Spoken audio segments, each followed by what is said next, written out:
আজকে আমার আলোচনার বিষয় মাত্র ২টি পজিশন দ্রুত বীর্যপাত ঠেকাতে পারে। দেশের এবং প্রবাসের ভাই-বোনদের প্রতি সালাম। আসসালামু আলাইকুম। আমি প্রভাষক ডাক্তার রিক্তা পারভীন, হোমিওপ্যাথি এবং আয়ুর্বেদিক চিকিৎসক।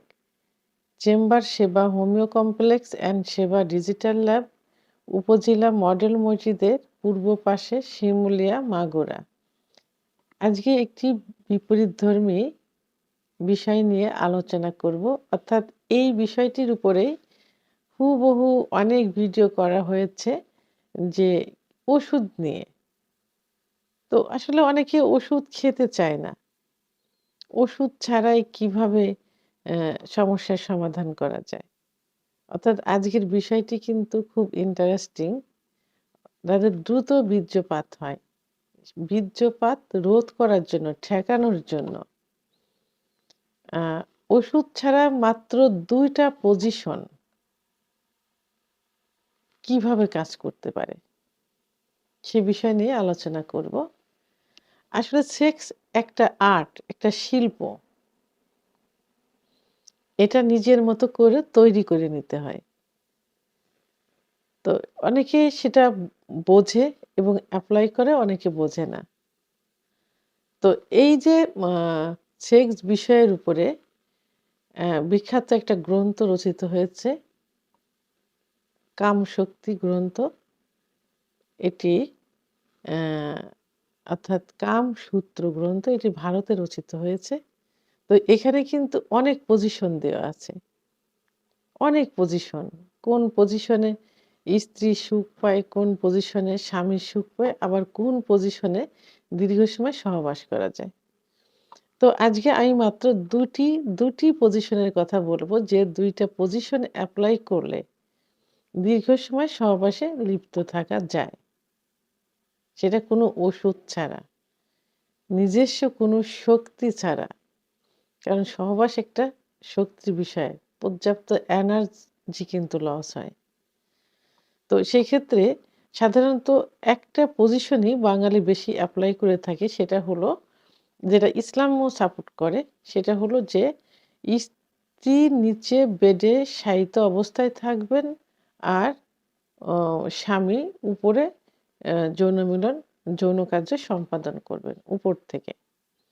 তো এইটা যদি বিপরীতভাবে করা যায়, অর্থাৎ স্বামী নিচেই থাকবেন, বেডে থাকবেন, উপরে স্ত্রী যৌনিকার্য সহবাস করবেন। তো এই পজিশনে যদি সহবাস করা যায়, তাহলে দীর্ঘ সময় কিন্তু সহবাসে লিপ্ত থাকা যায়। কারণ এটাতে স্ত্রীর এনার্জি লস হয়। পুরুষের কিন্তু ওইভাবে এনার্জিটা লস হয় না। যখন এনার্জি লস হয়, তখন স্ত্রী কিন্তু কি হয়? নিস্তেজ হয়ে যায় এবং তার দ্রুত বীর্যপাত হয়ে যায়। স্বামীর কিন্তু বীর্যপাত হতে চায় না, সময় লাগে। তবে এই যে পজিশন, উপরের থেকে স্ত্রী সহবাসে লিপ্ত থাকবেন, এর কিছু টেকনিক আছে।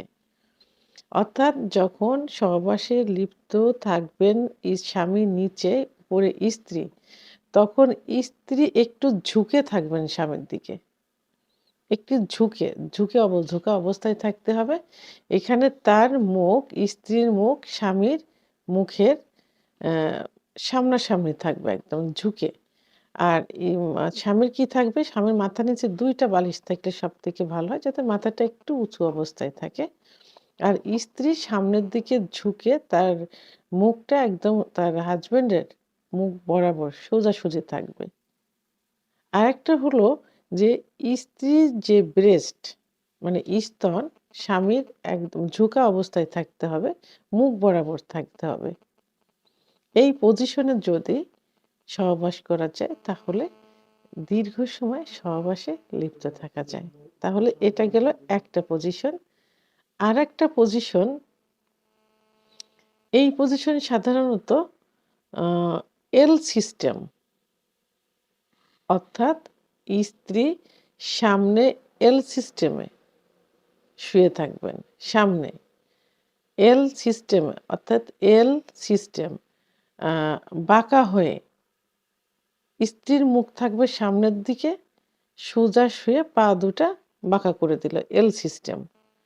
পিছনে পিছনে ঠিক একই সিস্টেমে পিছনে স্বামী থাকবে, তার মুখটাও কিন্তু সামনের দিকে থাকবে, অর্থাৎ স্ত্রীর পিছনে সামনের দিকে। স্বামীও এল সিস্টেম হয়ে একই সিস্টেমে শুবে। তাহলে দুজনের মুখই সামনের দিকে, দুজনের মুখই পা সামনের দিকে থাকলো। তো পিছন সাইড দিয়ে স্ত্রীর যোনিপথ দিয়ে স্বামীর যৌন কার্য চালিত করবেন। তো এইভাবে এল সিস্টেমে সহবাস করলে কিন্তু দ্রুত বীর্যপাত রোধ করা যায়, স্বামীর কিন্তু দ্রুত বীর্যপাত হবে না। তাহলে আমরা আজকে 2টা পজিশন অ্যাপ্লাই করলাম। একটা পজিশন হলো স্ত্রী উপরে থাকবে, স্বামী নিচে থেকে যৌন কার্য পরিচালনা করবে এবং তার কিছু সিস্টেম আমি বলেছি।